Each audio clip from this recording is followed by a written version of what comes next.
Do you ever have the feeling that there's an easier path to becoming the guitar player that you've always wanted to be?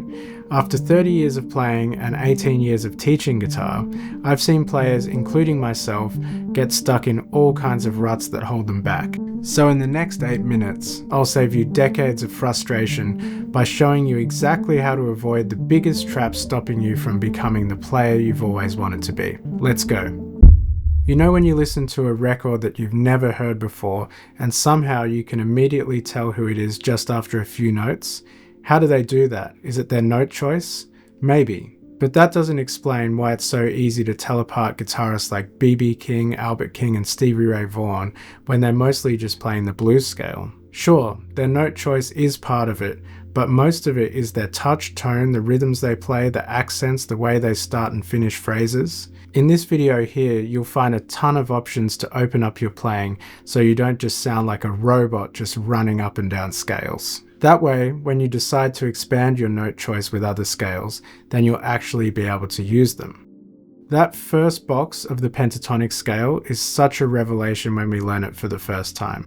It feels like you're suddenly getting closer to the sounds that you've heard on your favorite records for years. But it only spans 4 frets, and most guitar fretboards have at least 21. So why not explore the rest of the fretboard? There are only 5 shapes to learn, but sometimes I feel like I'm selling snake oil or something when I'm practically begging my students to learn the other 4. When they do learn them, I see a new level of confidence in their playing as they start to see how much more they're capable of on the instrument. So check out this video to solve that problem once and for all. The pentatonic scale will get you a long way, but after a while, if you're anything like me, you'll start to want to explore some other notes in your solos. This leads to a lot of players to learn the major scale. The problem is that the way that they learn it is really disconnected from the pentatonic scale that they're so used to improvising with. Like for instance, let's say your go-to thing is the A minor pentatonic scale on the 5th fret when you play over an A minor chord. Then you decide to learn the C major scale because you saw it in a video or a book or something, and you learn it in the open position because that's the obvious choice, right? Well, now you have this thing over here where you never play, and it's completely unrelated to your usual playing over here, so it ends up as an exercise that does nothing except just get your fingers moving. This is why so many people claim to hate scales, because when you learn it like this, the value of it is completely unclear. A better way, which I'll show you in this video here, is to simply turn your pentatonic scales into major scales so they become natural extensions of the notes you already play, instead of some weird exercise. And just because you learn a new scale doesn't mean that you just abandon your normal playing. The best thing to do is to integrate the new ideas you get from the new scales rather than just swapping out the new ones for the old ones. It's a bit like a painter adding new colors to their palette. They don't just chuck out the old colors, they integrate the new ones. Once you've learned a few scales and you've started exploring creative ways to play them, you eventually run into one of the biggest challenges in soloing: tension and resolution. Here's what I mean. Even though all 7 notes in a scale can sound fine over a chord, not all of them feel the same. Some notes sound stable, like they've landed. Others create tension. They feel like they want to move somewhere. The most stable or resolved notes are the ones that belong to the chord itself. Usually 3 or 4 out of the 7 notes in the scale. Knowing where those chord tones are on the fretboard lets you hear and control the push and pull between tension and release. Once you can see those chord tones, you can start targeting them on strong beats, and suddenly your solos sound intentional, like you know exactly what you're doing. It took me years to figure that out, and it changed everything. This video right here breaks it down step by step.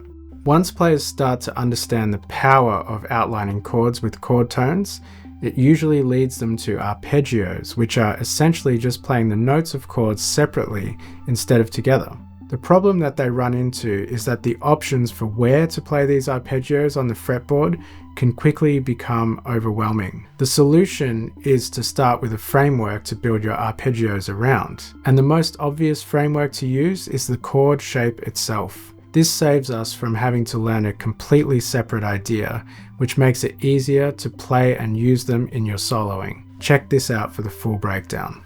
Most guitarists learn their open chords first, then big bar chords, and basically stop there. The problem is that all of those shapes are huge and they limit your options. Don't get me wrong, they are fantastic options and they have their place, but if you only ever use those shapes, your rhythm playing can start to sound stiff and limited. The real freedom comes when you start seeing the smaller chord shapes hiding inside the big ones. Those little 3-note voicings allow you to add melody to your rhythm parts and switch from rhythm to lead playing seamlessly. Once you can do that, you stop thinking in vertical positions and you develop a horizontal approach that gives you freedom to play chords anywhere on the neck. And that's exactly what I break down in this video right here. So while it's important to build up all of the areas that we've talked about so far, nothing that you play is going to sound strong if you neglect rhythm. And this has to be one of the most neglected areas for guitarists. I think it's because there are so many other aspects of guitar playing that demand our attention. Guitar is actually a percussion instrument. The sound is made from hitting the strings like a drum. And we all seem to understand how important it is for drummers to prioritize rhythm, but somehow we think it's not as important for us. The first thing that you need to develop is the connection between your strumming and the beats of the bar. So chuck on a metronome and strum down on the down beats, the 1, 2, 3, and 4. Then strum up on the up beats, the ands between those down beats.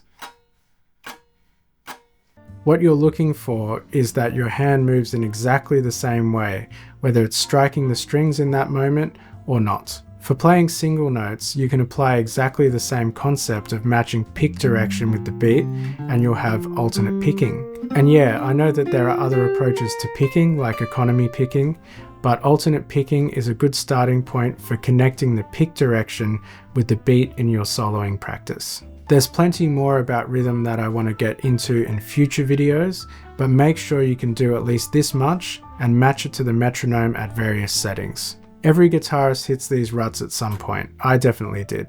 The difference is whether you recognize them and move through them, or get stuck by avoiding the things that are holding you back. Stay consistent, work on these areas of your playing, and you'll keep moving closer and closer to your goals. Check out this video next, and I'll see you there. Thanks for watching.